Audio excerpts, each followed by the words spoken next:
विमल बहुत परेशान था। उसे समझ में नहीं आ रहा था कि वो इस परिस्थिति से कैसे निपटे। वो अपनी माँ को बहुत चाहता था, किंतु उसकी पत्नी और बच्चे उसकी माँ से बहुत दूर भागते थे, क्योंकि उसकी माँ की एक आंख नहीं थी, साथ ही उसकी कमर भी 90 अंश पर झुकी थी। वैसे वह अपना सब काम खुद कर लेती है, किंतु फिर भी वो उसकी पत्नी और बच्चों के लिए हमेशा खटखटी है। दादी, आप ऊपर के कमरे में जाओ, मेरे दोस्त आ रहे हैं, विमल के बेटे अखिल ने बड़े बेरुखी से कहा। पर बेटा, मैं तो यहाँ बहुत दूर बैठी हूँ, विमल की माँ ने बहुत प्यार से कहा। नहीं, आप उनके सामने मत रहो, वो मुझे चिढ़ाते हैं, अखिल ने जोर से डांटते हुए कहा। क्या हुआ अखिल, क्यों चिल्ला रहे हो? विमल की पत्नी कामनी ने किचन से ही आवाज लगाई। देखो ना माँ, ये दादी यहीं ड्राइंग रूम में बैठी हैं और मेरे दोस्त आ रहे हैं, अखिल ने शिकायत भरे लहजे में कहा। माँ जी, आप ऊपर चली जाओ, क्यों हम लोगों को लजवाती हो? कामनी ने बेटे का पक्ष लेते हुए कहा। बेचारी सरस्वती चुपचाप उठकर जीने के सहारे ऊपर जाने लगी। कमर झुकी होने के कारण उन्हें ऊपर चढ़ने में बहुत परेशानी हो रही थी, किंतु वो पूरी ताकत से ऊपर के एक अकेले कोने वाले कमरे में जाकर बैठ गई। विमल बाजू के कमरे से सब सुन रहा था। उसे कष्ट हो रहा था कि उसकी माँ को अपमानित होना पड़ रहा है, किंतु वो असहाय था। अगर वो कुछ कहता है तो पत्नी और बच्चे उसका विरोध करने लगते हैं। दूसरे उनके तर्क भी सही लगते हैं। चूंकि वो एक प्रशासनिक अधिकारी था, उसका सामाजिक स्तर बहुत ऊंचा था। उसकी ससुराल भी एक उच्च घराने में थी, अतः वह चुपचाप इस तरह हर दिन अपनी माँ को अपमानित होते देखता रहता था। रात को विमल की पत्नी ने कहा, देखो जी, अब कुछ करो। कल कलेक्टर साहब की पत्नी आई थी, माँ जी अपनी देशी धुनधारा में उनसे मिली। मुझे बहुत शर्म आ रही थी बताते हुए कि ये मेरी सास हैं। मैंने कह दिया कि दूर की रिश्तेदार हैं, इलाज कराने आई हैं। विमल को रोना आ गया, किंतु फिर भी वह चुप रहा।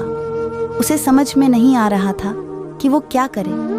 अपने बेटे की मन स्थिति को सरस्वती अच्छी तरह से जानती थी और बेटे को कोई कष्ट न हो, इसलिए वो हर बात को चुपचाप सह लेती थी। विमल बहुत उदास रहने लगा। एक तरफ परिवार और सामाजिक स्तर पर जीने की प्रतिबद्धता थी, तो दूसरी ओर माँ। आखिर माँ से अपने बेटे की यह हालत नहीं देखी गई। एक दिन उसने अपने बेटे से कहा, विमल, बहुत दिन हो गए हैं, मैं अपने गांव जाना चाहती हूँ, मुझे वहाँ पहुँचा दो, मेरा यहाँ मन नहीं लग रहा।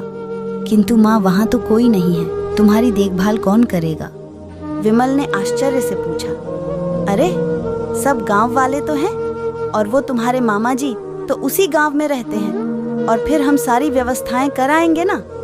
कामनी को तो जैसे मन की मुराद मिल गई हो। हाँ बेटा, बहू सही कह रही है, सरस्वती ने लंबी सांस लेते हुए कहा। विमल जानता था कि गांव में माँ की देखभाल करने वाला कोई नहीं है, लेकिन अपनी पत्नी की जिद के कारण वह अपनी माँ को गांव छोड़ने पर विवश हो गया। माँ को गांव छोड़कर आते वक्त उसे रोना आ रहा था तथा अपनी बेबसी पर गुस्सा भी आ रहा था, किंतु परिवार, पत्नी और समाज ने उसके इन मनोभावों को दबा दिया और वो सुकून सा महसूस करने लगा। कुछ दिनों के बाद उसके चाचा, जो अमेरिका में रहते थे, आने वाले थे। जब विमल बहुत छोटा था, उसके पिता जीवित थे, तब वो भारत आए थे और उसके बाद वो अब भारत आने वाले थे।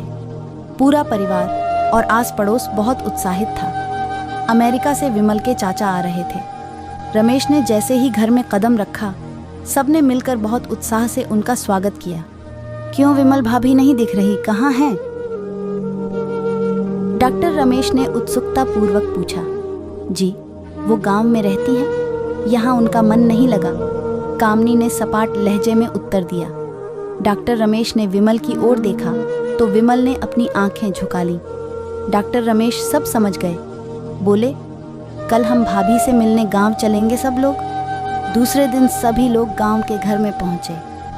देखा कि सरस्वती को बहुत तेज बुखार है और वो पलंग पर असहाय पड़ी है। डॉक्टर रमेश दौड़कर सरस्वती के पास गए, उनके पैर छूकर रोने लगे। सरस्वती की ये हालत उनकी कल्पना से परे थी। वाह बेटा विमल, तूने तो नाम उजागर कर दिया। अपनी माँ की ये हालत देखकर तुझे तो शर्म भी नहीं आ रही होगी। डॉक्टर रमेश ने विमल को लगभग डांटते हुए कहा। नहीं देवर जी, विमल का कोई दोष नहीं है। मैं खुद गांव आई थी।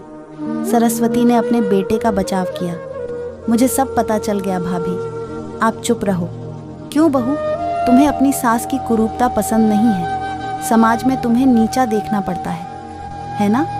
डॉक्टर रमेश ने कामनी की ओर व्यंग्य से देखा। कामनी निरुत्तर होकर विमल को देखने लगी। आज तुम जिस सामाजिक स्तर पर हो वो इन्हीं के संघर्षों की देन है।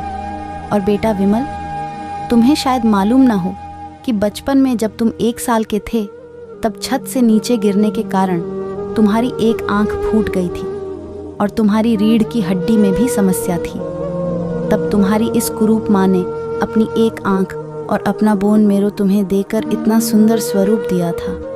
कामनी बेटा, इतने सालों तक संघर्ष करके बेटे को प्रशासनिक अधिकारी बनाने वाली इस संघर्षशील औरत की तुम लोगों ने यह दशा कर दी।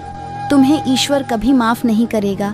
डॉक्टर रमेश की आंखों से अश्रु जलधारा बह रही थी। अब भाभी, आप मेरे साथ अमेरिका जाएंगी। यहाँ इन स्वार्थी लोगों के बीच नहीं रहेंगी। रमेश ने सरस्वती से कहा। विमल को तो काटो तो खून नहीं था।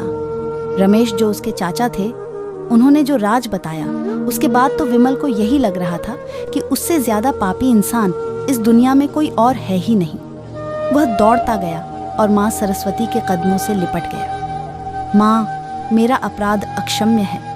मैं जानबूझकर चुप्पी साधे रहा, आपका अपमान करवाता रहा। अब सिर्फ आप ही उस घर में मेरे साथ रहेंगी और कोई नहीं। विमल ने आग्नेय दृष्टि से अपनी पत्नी और बच्चों को देखा। कामनी को भी बहुत पश्चाताप हो रहा था, किंतु उसकी हिम्मत नहीं हो रही थी कि वो सरस्वती से आंख मिलाए। सरस्वती ने कामनी की मन स्थिति को समझकर उसको पुचकारते हुए अपने पास बुलाया और विमल को डांटते हुए कहा, खबरदार, जो मेरी बहू को मुझसे अलग करने की कोशिश की तो तुझे ही घर से बाहर निकाल दूंगी। कामनी और बच्चों ने सरस्वती के पैर पड़ते हुए अपने व्यवहार पर माफ़ी मांगी और माँ के हृदय ने सबको माफ़ कर दिया। तो दोस्तों, ये कहानी आपको कैसी लगी हमें कमेंट बॉक्स में ज़रूर बताइएगा। और अगर चैनल पर आप नए हो तो चैनल को सब्सक्राइब ज़रूर कीजिएगा। कहानी सुनने के लिए आपका बहुत बहुत धन्यवाद।